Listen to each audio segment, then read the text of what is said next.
Recently, I attended Toylanta, and at this show, I had the pleasure of having my table right next to artist Guy Dorian Sr. for the entirety of the weekend.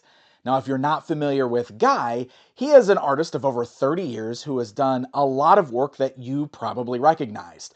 He's worked for Marvel, DC, IDW. In fact, when I first started talking to him at the show, I was gushing over his artwork that he does for the modern comic books. But at some point, as we were sitting there talking, he points at this, my Major Bendy's figure from the folks over at the Major Wrestling Figure Podcast. And he says, "Hey, I designed that." And I said, "Wait, what?" To which he clarifies, "Well, I didn't design that, but I designed the figures that those are copying." So I asked him to elaborate, at which point he busts out his portfolio, which is filled with original concept art for the old Just Toys WWF Bendums action figures. And if you're not aware, the Major Bendy's toy line that is done by the folks at the Major Wrestling Figure Podcast now is a love letter to that original WWF Bendums toy line. And Guy is the man who created that line. Thankfully, my good friend Matt over at Toy Addicts was there with his camera and started filming, and now we've got this amazing discussion with Guy to get behind the scenes on the creation of a pretty incredible toy line. And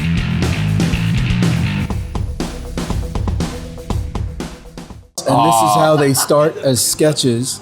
This is how I determined how to do the cards. This is like one of the photocopies, and I had to rework over the photocopies. So, because it wasn't like, there was no, you weren't emailing shit and stuff. I didn't even have a computer. Yeah. And these were my atom bomb. I found my atom bomb references. Oh my God, this is so incredible. I did not even know I had these, and I found them recently. So like, this is a photocopy, and then what I would do is I would. That's my favorite. Yeah. So I found these. And these were some of the earlier ones, but I don't think this was a final approved. I'm pretty sure I sold the final approved, but these were like some of the earlier ones too. And here you could see me I erased his head and his hair and stuff like that. So, but then it says different things. It fixed, blah, blah, blah, what to do. I think this is what the outfit looks like. Yeah. I just want to Undertaker was always my all-time favorite, and I had this figure when I was a kid. I had this figure, this Bendum. Yeah. Bendums. So this is amazing to see. Yeah, man. This is just so amazing to see. Yeah. Now look, I'm certain a lot of us who are around my age had Bendums figures of various types when they were growing up, but there was always something special about those WWF Bendums to me. And that Undertaker was the first one that I owned from this particular toy line when I was younger. So holding this original artwork, oh my gosh, it was amazing. And just looking at all of his sketches was such a cool experience. And I'm so happy that he was so willing to share that with me and with all of you with this video. But even more, he gets into the process of designing the original Bendums. Give them a caricature look. Like, I determined what the musculature was, what the design was and everything, but I would get my notes back and they would say, well, we want to keep, like, there was other toy lines. Yeah. And there was like the buddies, what do you call them again? The soft wrestler. The wrestling buddies. Yeah. And there was the other ones with the arm that turns like this and stuff. But I didn't buy those things or anything. I didn't know them. I didn't have their designs or anything in front of me. Sure. But what they had was they would give back their feedback. They wanted to try to keep all their toy lines kind of similar in a way. Yeah. So when I didn't draw like that, they wanted to, I had to like argue with them about the way I wanted to do it. But again, I was only a 20-something-year-old brat kid. I just happened to have been in the industry already for several years. Yeah. So I would say, but what about this? And what about that? And so I would say, and I always push the envelope on every freaking thing I can. And they'll literally people will send me stuff and then do the drawing the way I want to do it. I'll send it to them and they'll go, change this, change that, and I'll send it back with one line change. And then I'll do that 3 times until they go, all right, all right, good enough. Yeah, we got it. Got it. Thanks. So what I did with this was they said, we want you to do a little more like this and do that and straighten this out and bend that. So I said, listen, let me figure out a way that I think will work for this. Yeah. And then, and make me happy too. And so what happened was I just spread their legs out a little more. And they still had to be able to stand, right? But they're really top heavy. So that's one of the other reasons they didn't want me to do my designs like that. So I said, I'm going to bend the legs a little and give them a central point of gravity. Yeah. I got that from martial arts and all the horse stance and all that. So central gravity. And then I can bulk them up. They also wanted me to shrink them from the side so that they didn't have to use so much material. Oh, okay. But I argued the point that they're wrestlers. They're wrestlers. They're big. They need to be superhero muscular. proportions. Right. And yeah. if you look at the other toy designs before, some of them were right. Some of them were more realistic, actually, in proportion. But the ones that were more cartoony, the muscles weren't structural in the same way that I did it. Yeah. I wanted sinew in the muscles. I wanted you to see the sinew because that's the strength of a wrestler, you know? Absolutely. So this is like front view, gold dust. So good. And at first I wrote gold dust. Oh yeah, instead of like it's 2 separate words instead of one. Right, full, because I had been into wrestling, right? But at that for like a few years, all I did was spend my time working, and I hadn't been able to watch wrestling. And Gold Dust had just come out not too long ago, and I was like, and I always thought it was Gold Dust, and I never got to watch the show until I realized I went and watched it. I was it's Gold Dust. Gold Dust, yeah, and then I figured it out. But anyway, so there's the kid. Yeah. Let's show the kid. And you can see the notes on there. You see the notes on there, where everything is, how it is. Everything had to be exact. Everything had to be exactly the way it was. You see the slight bend for the central gravity there? You see it right here? Oh, yeah. The knee bends in just a little, just enough, and the arms here. Now, here's the thing that nobody knows that I'm going to explain. Well, I'll show a few things. Let me show you something about this. So about this, what I did here was, remember I told you yesterday? Yeah. So they wanted the arms, can you hold this up? So yeah, of course. They wanted the arms to be like this, right? Always like this. And I was fine with that. Yeah. The problem is they wanted them kind of low. Okay. And then in, which means if the rubber would, as a sculpt, the rubber would go like this and they can't move anywhere. Oh. So I wouldn't do it. I said, we have to find a way to make it so that they can go like this. So what I asked them was, how much rubber do you need over the wire? And how much will it not, so that it doesn't break when it stretches? So I want some kind of bend. They're wrestlers. They need to do this. Right. They have to do that. So what I did was I changed it, and I was in the office, and I asked them if they could bring this up.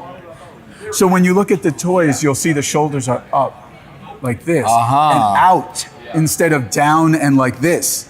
It's amazing. Now, even though the design looks like that, right? Even though the design looks like it's down, and even more on this, and let's look at Atom Bomb here, right? When they did the cuts, I asked them to pull this up and not make this connected to here and put a gully in there. So if you look at them, there's a little gully. Right. There's a little gully right up in that corner up there and under their arms. Now, but if you look at the shoulders, they're a bit up. So they're up like this. And that gave it the chance to go like that. Oh, man. So they said, okay, we agree, we'll do that, blah, blah, blah, blah, blah. And it worked out, pull the arms out a little and up. And it changed everything with the toy because it's a bendy. Right, exactly. But you could see all the sinew is still there. And even the legs are you can see muscles and the sinew is still there, Hearing the thought process behind how he created these is honestly amazing. I love stuff like this. This is what I love about following the toy industry and learning more about what goes behind all these toys that we loved as kids. And if you think about Bendums for a little bit, so many of the other Bendums that are out there are so similar, and they've kind of always had that boring label to them, right? You think about things like the Star Wars Bendums or any of those other Bendums that existed, they all had the very similar, straight, almost flat design to them. But the WWF ones always stood out. They had more of a caricature-like look to them. They looked more fun and exciting as toys, and that was recognizable to me even as a kid. And now I know that's completely because of Guy. That was all his doing to why these are so different and why they stand out among something that you don't really think about, right? You don't think about what goes behind something like a bendy figure. I loved hearing this story. And, he also goes on here pretty soon to talk about how he's also the man behind the artwork found on the back of the packaging on the trading cards, and how this eventually led him to working officially on these modern recreations. And then I did the trading cards on the back. And here's a funny story about that one. So the funny story about that is I was working in comics. So what we do is we do the color guide on a watercolor. We print it, we draw it, ink it, then we do a photocopy, then we paint the color guide with inks, and then the color separator separates it and then makes it like clean like a comic book. Oh, wow, okay. They didn't work in comics, so when I gave them the color guide, they never handed it off to a graphics guy to do that. Oh, wow. So the cards that you got are the actual hand-painted ones that I did that I didn't know were gonna be like that. Interesting. So it's like direct from your artwork to the card back. Yeah. I was expecting it to look more like the newer ones. Yeah. The way this one, here's the Macho Man that they had mechanic. Yeah, for Major Bendy's. Yeah. That's right. Shout out to Kinnick and Myers and Cardona. Yes. I put Cardona last on purpose. Yeah, there's Kinnick right there. Yeah, I love it. Yeah, I think this is great. Well, I want to bring this up too because the reason we even started talking is because you saw my bendy. Yeah, let's bring it over. Right, my bendy was here, and you were like, "That's my design," and I was like, "What do you mean that's your design?" He's like, "Well, I did all of the Bendums for Just Toys." So we started talking about that, and you were telling me how you didn't even know that the Major Bendies had existed at first until you saw them online, and then you reached out and they hired you to do some stuff, which is how this Macho Man came to be. The coolest thing is I didn't know that anyone even cared about any of it. I don't pay attention to any of that. That's why I didn't know, like, from the time I was like 19, all I did was work. Yeah. So I don't know all the comics. Sure. I don't know every storyline. I'm an artist. Of course, I work. So I had no idea. And then I posted one day, I saw a post, and I just wrote, "Hey, I had fun doing that." And then everybody started messaging me, "Are you saying that you were the guy who designed this stuff?" I'm like, "Yeah, why?" And they're like, "Oh, there's a whole group of people, everyone we grew up with these things." That is awesome. And then people would be like, I would get messages, long messages of people who told me, "Oh, when I was a kid, all I did was wait, I would watch WWF, and I find my favorite character, I would wait for the next fig to come in, the next bendy and everything." And I loved them because they didn't look like they liked them because they didn't look like flat. The T-pose, right? Flat. They looked like wrestlers. And I was like, "Really? You guys like waited for that shit?" Because remember, I was still only in my early 20s. Yeah. So the people buying them were only like 8 years younger than me. Yeah. 10, you know what I'm saying? Yeah. Oh, that's crazy to think about it in those terms, but you're right. Right. Yeah. So I didn't think about that. Yeah. So it's people that aren't much younger than me who were fans of my shit. But when I found that out, I found out there was a whole world of it. And then reached out to Matt, and he did a solid. I mean, he really did a great job. That's awesome. Those guys, That's awesome. And is it Kinnick? I always say Canick. It's one of those two. I've always said Kinnick. I like Kinnick though. Yeah. I don't know if it's not Kinnick. It's Kinnick now. It sounds like Canadian, doesn't it? Kinnick. Anyway. But I mean, these guys were all fabulous. Mm-hmm. Matt's a great guy. They're all great. And so then Matt was like, "Hey," he had gotten something else from me. I can't remember. And because I had started selling the designs. Yeah. I didn't even know I had them anymore. And then I just, every so often, I find a box that has Amazing. and I'm like, yeah. So, but then he said, "I want you to finish the original card, because I never got to finish the Macho card. Oh. So he said, I want you to finish the original card, whatever you were going to do. And here's the story about that. The reason why no one's ever seen this actual costume that Randy wore is because they said to me, you can design a new costume. And you know, I was a kid, and Macho Man was my favorite guy. Well, him and a few others. But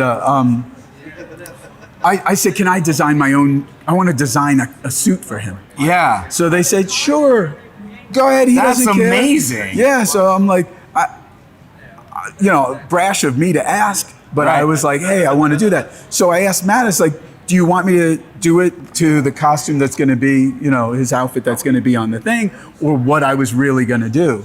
And he said, just do what you were going to do. Yeah. So this is actually the finality of it. But here you could see the cool part is this is the way I expected the digital color to be on the back of these originally. Yeah. So I actually colored this too, the entire thing. I did all of it. So, I mean, they really did us all a solid by really keeping it the way it you know, to that vintage look. So awesome. I mean, these guys really did a great thing, and I love I love the way this, you can open it, right? And then you could take it out, and then you could reseal it. It's so great because I mean, you know, it's a collector thing, right? So like the artwork is appreciated, so people want to be able to display it that way, or you know, open it up and have the guy. Look at that. That's crazy. Yeah. How cool is that? It's amazing. It blows me away, man. Now I'm going to tell you something that I never told anyone about the designs. Okay. So I had a discussion with them, and they refused to let me do it the way the way I really wanted to do it. So the way I wanted to do it, there's always a T pose or an A pose with this stuff because they're bendies, and then the way that they mold them and everything. Right. But what I really wanted to do was when wrestlers come together, they have the clinch. Right. Yeah, the lockup. Right? The lockup. Yeah. Right? So they lock elbow. up. I don't know. I'm not a wrestler. I'm a martial artist, but I'm not a wrestler. Yeah, he is. So, right? So where are their arms? Yeah. Here. They're here. That's They're right. here. So they're here. They're here. Yes. So what do you think I wanted to do? Oh, you wanted to be able to have the arms I wanted to raised sculpt up. them like this. Oh, you wanted to have them like in a wrestling This. pose. Oh, because okay, then okay. that solves the shoulder problem, the movement problem. They're already partially up, so then they could bend them like this. And if they're like this, they could bend it like this, and then they could do that. Oh, okay. So I have designs at home of my own for my own stuff that I'm doing. Yeah. But that was the thing that they wouldn't let me do. Because it was a T or an A. Yeah. So I solved the problem with the A, with the arms not ever being able to go up. Yeah. And you can still move them like this. Yeah. So you could still get them like this. So they could. Right. So they could. Right. But exactly. if they let me do it the way I wanted to, they'd be able to go like this. Grapple and actually and wrestle this, around and with then them. this, and have their arms out, jump off the top rope. You see? So I wanted to do something different. Interesting. Okay. Because as a young kid, I didn't give a shit what anyone said. They were all older than me, and I was like, that's about the way it goes, right? yeah. I was like, what all young people think. yeah. I was like, I don't give a shit that they want to do that, but I want to do this. Right. But here's the other thing about it is that I wasn't an employee. I think I was the only employee, non-employee of the company. Yeah. They paid me as a freelancer because I was used to being a freelancer. So I was like, I never signed contracts or anything that they own anything. The freelancer that I who designed their entire toy line. Yeah. That's incredible. Hearing the stories about how he did all that work back then and how it led to him getting to do stuff like this here today with the folks over at the Major Wrestling Figure Pod is such a really cool story. And I love hearing when these creators who made these things that we loved as kids can come back and still be appreciated and still do stuff like this for us today. It's just a really, really cool thing to witness. And you know, he talks a little bit about freelance, how he was fully freelance when he created this line for Just Toys back in the day. And he's actually got a pretty funny story that he's going to get into about how he got that job. Let me just show you guys here. So Even my son, I got my son into this. Is my son at like 6 or So cool. some 5 or 6 or something like that, and with Doink and Dink, it came out. I have him with Adam Bomb and Big Show. And here, let me show you guys something. Like this is So good. so. This photograph. This is an actual photograph from Bret Hart, but from the photographer, dated and all that stuff. This is back in the day when, you know, you just took a picture, you develop it, you have it developed, and and this was literally from the photographer. But instead of sending me copies, they like sent me real photos. The actual photo. Yeah, this is a developed photograph from the photographer of Bret. That's amazing. Yeah, That's so amazing. this is like a 1-to-1 kind of a thing. Yeah. I was like, oh my gosh, this is like so cool. And to them at the toy company, they weren't actually wrestling fans. They just get the job. Right. But here's the funny thing about how I got the job. Can I tell that? You should tell this. Okay. The story's great. This is cool because people ask me all the time, how do you get into the industry? Yeah. And I'm like, first of all, there's getting in the industry and then there's staying in the industry. Right. Getting in the industry is one thing. Staying in the industry is way harder. Yeah. Because everyone goes, what's your next job? What's your next? There's nobody who doesn't go, what's the next thing you're doing? You got to, so you got to make sure you're doing stuff. But what happened was I wanted to do all these figures. And I wanted to get into toys. And so I went to the store. This is back in the day when there was no, you couldn't go on the internet. There was internet. I was just too poor to have it. Sure. I went to the store and I saw some of Just Toys Bendums, and I saw all the toy companies. So I would go get their address, write it down, and you could call the operator. Hello, operator. Can I get the number to this address? Yeah. So I did that, and I got the phone numbers. So here's where it starts. I go, what am I going to do? This is what I'm going to do.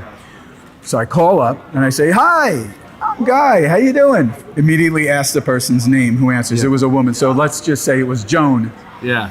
Hey, Joan, how you doing? I'm doing fine. Great. You know, I met someone at a toy fair.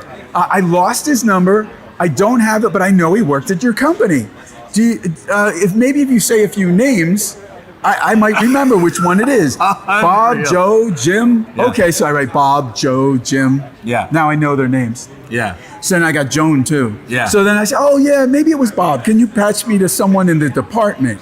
So phone answers and it's, Josh. Yeah. And I'm like, okay, oh, Josh, man. Oh, I thought this might be Bob. I was just talking to Joan. She's such a nice, was so nice to me. But anyway, Bob, how you doing, man? Yeah, so I tell the same story. And then he goes, yeah, hold on, let me go get him. And then I get another guy. And it was somebody else. And then they're like, by that time, I got into talking to them. Yeah. And then they said, then I said, I work at Marvel. Can I come see you guys and talk to you? They're like, well, we don't really do that.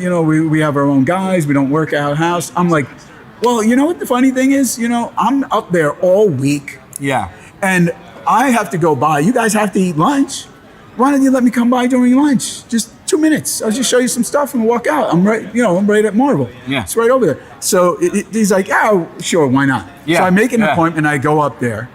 And I get in and I show him the stuff and he goes, well, this is great, but we don't hire indie guys and freelancers, and we don't do Marvel stuff. We have no Marvel looking stuff. Yeah. And I'm like, I tell you what, hire me for one of the jobs you're going to give to another guy. If I do well, and you pay me less. Yeah. Oh, okay. But don't even pay me until I give you the job. And then you pay me less. And then the next job, if I did good, then you pay me the same amount. And you give me more work. Yeah. And I kept working. And here's the funny part. They could have went to somebody, they had to find someone who could draw guys with muscles. Because they got this one, then they got WWF. Yeah. So they needed a guy who did that, and I was there. Wow. Just such perfect timing. But and imagine I didn't do all that stuff that led up to that. So that's how I got in. Meeting Guy was a real treat at Toylanta. It was so fun chatting with him about all of his work. The surprise reveal that he's basically the guy that created the original WWF Bendums was mind-blowing to me. And the fact that he had had all of that artwork there to show me and all of the stories that he shared is something that I'm really going to treasure. And I'm really glad that he was willing to let me film it so that we could share it with all of you out there. So I really hope that you guys got some appreciation out of this. This is just one of those things I love about doing what I do. I love learning about the processes behind so much of this stuff that we grew up with and that we loved. And I just want to like capture these stories when I have the opportunity to do that, so that hopefully they'll live on and they'll get out there, and people that care about this stuff the way I do will get something out of it. So I hope you guys all got something out of it today. Feel free to leave me a comment. Let me know what you think. Let me know if this was a toy line you were into, or if you're collecting even the major bendies now, which is an incredible toy line on its own. And, you know, I didn't want to let Guy go without plugging some of the other current stuff that he's doing. So take it away, Guy. I'm going to promote Larry Hama and I have a Larry Hama, this big G.I. Joe guy, creator of all that stuff. We just launched Mounties vs. Werewolves, a campaign. It's still, you can still go and pledge to it as a late pledge, but it is it's doing really well and it's succeeded, and we're working on it right now. We're gonna have merch coming out for it and everything, and we got already have diehard fans for it. Awesome. And then I have Bamco Toys. This is a character. It's our Yeti. He has a name, but I cannot remember at the time because this is all brand new. But we're going to turn him into a fully articulated character. This is one of our most popular ones. So incredible. And Wow. these are from Bamco Toys, and you could go to look for Lost Landers on Kickstarter. You could do late pledges on it. Okay. And these were our proof of concept printouts. Yeah. 12K printouts, and we brought them to the show to just show people, but people wanted to buy them. Oh, so we wow. started selling them because then we could put the money towards articulation. Yeah. But there's a big toy company that's going to help us get these into articulation. But thank you very much. No, Guy, thank you for giving us like a sneak peek at all of this stuff, Yeah, like man. behind the scenes. I love this kind of stuff. And so I know you already it's watched amazing. this guy, but tell your friends to watch it and Oh, share yeah. it, because Thank you, this man. guy's awesome, man. Thank you. I just put it on and just watch and watch and watch. Dude. Yeah. I love to hear that, man. Well, thank you so much, my friend. It was yeah. great being here at the show next to you. Yeah, It's been it was awesome. Very cool.